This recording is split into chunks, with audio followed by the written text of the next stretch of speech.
আসসালামু আলাইকুম। সম্প্রতি বাংলাদেশে যে ঘটনা ঘটলো সেটা খুবই একটা দুঃখজনক বিষয়। সামান্য হাসির কারণে একজন মানুষের প্রাণ কেড়ে নেওয়া হলো।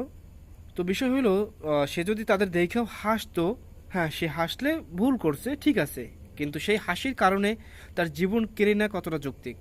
সে তো সেই পরিমাণ অপরাধ করে নাই যার কারণে তার জীবন কেড়ে নিতে হইবে। তো এরকম সন্ত্রাসীমূলক কর্মকাণ্ড বাংলাদেশে প্রতি বছর আপনি লক্ষ্য করবেন, বছরে একবার দুবার হয়েই থাকে। কেন হয়? এই সন্ত্রাসী কর্মকাণ্ড যারা করে তারা হচ্ছে গিয়া 6 মাস, 1 বছর, 2 বছর, 5 বছর জেল খাটে, তারপর বের হয়ে যায়। কিন্তু এই ধরনের কর্মকাণ্ড রোধ করতে যেটা করতে হবে সেটা হচ্ছে আইন শৃঙ্খলা আরও কঠোর করতে হবে, সেই সাথে এদের দৃষ্টান্তমূলক শাস্তি জনসম্মুখে প্রকাশ করতে হবে। যে দেখো, এরা যে এই কর্মকাণ্ড করলো বা একটা মার্ডার করলো, তার কারণে মেইন যে আসামি তাকে ফাঁসি দেওয়া হয়েছে, বাকি যারা আছে তাদের 10 বছর 12 বছর কারাদণ্ড দেওয়া হয়েছে, এবং তাদেরকে কোনো ধরনের টাকা পয়সা বা কোনো কিছুর বিনিময় বা কোনো ক্ষমতার বিনিময় তাদেরকে ছাড়া যাবে না। এখন হয় কি, আমাদের দেশে যাদের অনেক বেশি টাকা আছে তারা অন্যায় করার পরে টাকা দিয়ে 6 মাস 1 বছর পরে বাইরে বের হয়ে ঘুরে, মানে তাদের আর কোনো সমস্যা নেই। আর এক দল আছে যারা রাজনৈতিক প্রভাব আছে, রাজনৈতিক ক্ষমতা আছে, তারা অন্যায় অপরাধ করার পরে 6 মাস 1 বছর পরে তারা আবার বাইরে বের হয়ে ঘুরতে পারে, যার কারণে আমাদের সমাজ থেকে অন্যায় কমে না।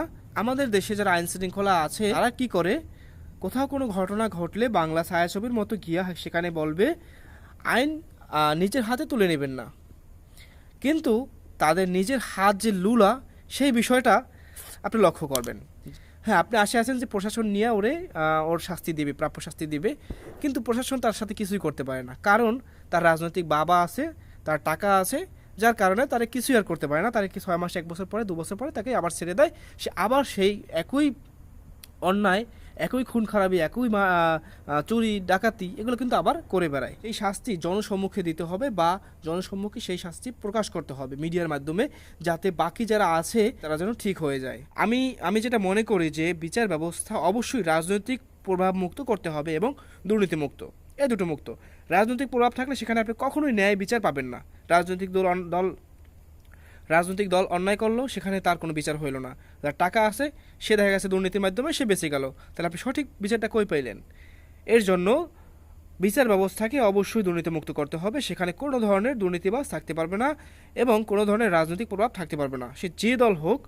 আপনি দেখবেন বাংলাদেশে দলীয় লোক যখন অন্যায় করে সেটা সব কিছুতে মাপ হয়ে যায়, সব কিছুতে। হ্যাঁ, লোক দেখানো 6 মাস 1 বছর যদি দেখায় জেলে আছে, ঠিক আছে দেখাইতে পারে, কিন্তু বিষয় হয় কি, প্রথম 6 মাস 1 বছর একটা অন্যায় করার পরে ও টাকা দিয়ে হইলেও জেলে থাকবে, কারণ বাইরে থাকলে সাধারণ মানুষ মাইরে ফেলাইবে, ঠিক আছে, সেই জানের ভয়ে ও যদি টাকা দিয়েও হয় তাও জেলে থাকবে। এরপর ওই সময়টা যখন কাইটে যায় তখন তখন ঠিকই বাইরে বেরোয় ঘুরতেছে। এই যে একটা মানুষ কি বলে, মানে অন্যায়ের যে একটা শাস্তি সেটা যে না পেয়ে সেটা মৌকুফ হয়ে যায়, বা সেটা টাকা পয়সার মাধ্যমে যেভাবে হোক সেটা মৌকুফ করে বাইরে বের হয়ে ঘুরতে পারে, এর জন্য অপরাধ কমতেছে না। অপরাধ কমানোর জন্য অবশ্যই দৃষ্টান্তমূলক শাস্তি দরকার। এটা আমাদের প্রশাসনকে আরও বেশি কঠোর হইতে হবে, এবং প্রশাসনের মধ্যে যারা দুর্নীতিবাজ আছে, যারা টাকার বিনিময়ে এই ধরনের সন্ত্রাসীমূলক কর্মকাণ্ড যারা করে বেড়াচ্ছে, তাদেরকে যারা টাকার বিনিময়ে বাইরে ছেড়ে দিচ্ছে, বা টাকার বিনিময়ে যারা এদের পক্ষে লড়ছে, যারা লয়ার আছে, আমি তাদের কথা বলতেছি, টাকার বিনিময়ে যারা তাদের পক্ষে লড়তেছে, এ ধরনের লয়ারদেরকেও একদম বহিষ্কার করতে হবে বিচার বিভাগ থেকে। হ্যাঁ, অন্যায় যারা করে, যে একজন ধর্ষক, একজন খুনি, তাদের পক্ষে কোনো ধরনের লয়ার থাকতে পারবে না, ডিরেক্ট ফাঁসি। যদি কেউ খুন করে থাকে ডিরেক্ট ফাঁসি, যদি কেউ ধর্ষণ করে থাকে ধর্ষণের যে শাস্তি বাংলাদেশের আইনে আছে সেই শাস্তি তাকে দিতে হবে। এই যে ঘটনা ঘটলো, যারা খুন করলো দেখবেন তারা যখন জেলে যাবে তাদের কিন্তু সাথে সাথে কোনো বিচার হবে না, জেল হবে না। হ্যাঁ, কয়েক মাস দেখা গেছে বিভিন্ন ধরনের কি বলে, আমি আসলে এই সম্পর্কে কম বুঝি, শুনানি বলে বা এদের বিভিন্ন ধরনের শোনা হবে। তো দেখবেন যে এই যে অপরাধী যে মার্ডার করছে, প্রত্যক্ষ ক্যামেরায় যার ফুটেজ আছে, এখানে আর কোনো কোন উকিল কি বলবে, কোন সাক্ষী কি বলবে, কিছু দরকার নেই, এখানে ক্যামেরায় ফুটেজ আছে। তো এরপরেও দেখবেন 6 মাস 1 বছর লাগাই দেবে শুধু আপনার সঠিক যে রায় দেওয়ার জন্য 6 মাস 1 বছর লাগাই দেবে। এটা হচ্ছে আমাদের দেশের বিচার বিভাগের যে একটা মানে দুর্বল সাইড সব থেকে, যে মানে সব প্রমাণ থাকা সত্ত্বেও 6 মাস 1 বছর বা বছরের পর বছর লাগাই দেয় তার বিচার করতে, হ্যাঁ, বা তার বিচার রায় দিতে। এই যে অপরাধী যে খুনি, তার পক্ষে একজন দেখবেন লয়ার থাকবে।